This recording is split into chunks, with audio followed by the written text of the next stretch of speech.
സമീപകാലത്ത് ഇന്ത്യയിൽ പ്രത്യേകിച്ചും യുവാക്കൾക്കിടയിൽ തരംഗമായി മാറിയ ഒരു മിത്തിക്കൽ ഫിലോസഫിയാണ് കർമ്മ. നീ ചെയ്യുന്നതിനനുസരിച്ച് നീയും അനുഭവിക്കും. നല്ല കർമ്മത്തിന് നല്ല ഫലവും ദുഷ്കർമ്മത്തിന് ദുഃഖവും ലഭിക്കും. ഏറ്റവും ലളിതമായി ഇതാണ് കർമ്മ. കർമ്മ ഒരു ഹിന്ദു വിചാര പദ്ധതിയുടെ ഭാഗം കൂടിയായി കടന്നു വരുന്നുമുണ്ട്.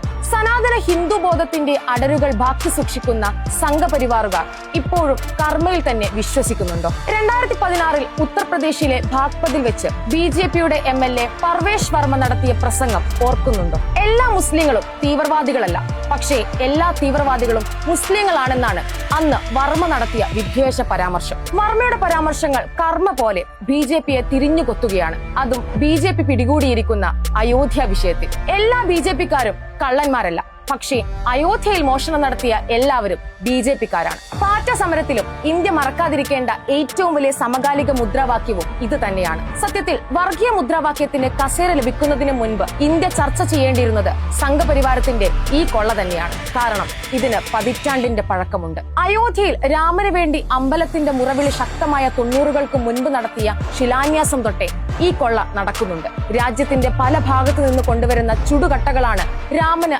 ആലയമൊരുക്കുക എന്നതായിരുന്നു കർസേവകരുടെ ആദ്യ നിലപാട്. ഇന്നത്തേതിലും കുറഞ്ഞ സംഘരാഷ്ട്രീയമുള്ള കേരളത്തിൽ നിന്ന് പോലും മികച്ച പിന്തുണ അക്കാലത്ത് ഈ പദ്ധതിക്ക് കിട്ടിയിട്ടുണ്ട്. പക്ഷേ ആ കല്ലുകളുടെ ബഹുഭൂരിപക്ഷവും അയോധ്യയുടെ മണ്ണ് കണ്ടില്ല. അന്ന് കർസേവകർ ഏറ്റുവാങ്ങിയ ദാനധനവും അപ്രത്യക്ഷമായി. അന്നേ ഈ അഴിമതി പ്രശ്നം മുന്നോട്ട് വെച്ചെങ്കിലും സംഘം പൂഴ്ത്തിവെച്ചു. ഭക്തി ഒരു രാഷ്ട്രീയ പ്രശ്നമായി BJPയും സംഘപരിവാരും അവതരിപ്പിക്കുന്നതിന് മുൻപ് അവരുടെ സാമ്പത്തിക സ്രോതസ് കൂടിയായിരുന്നു അയോധ്യ.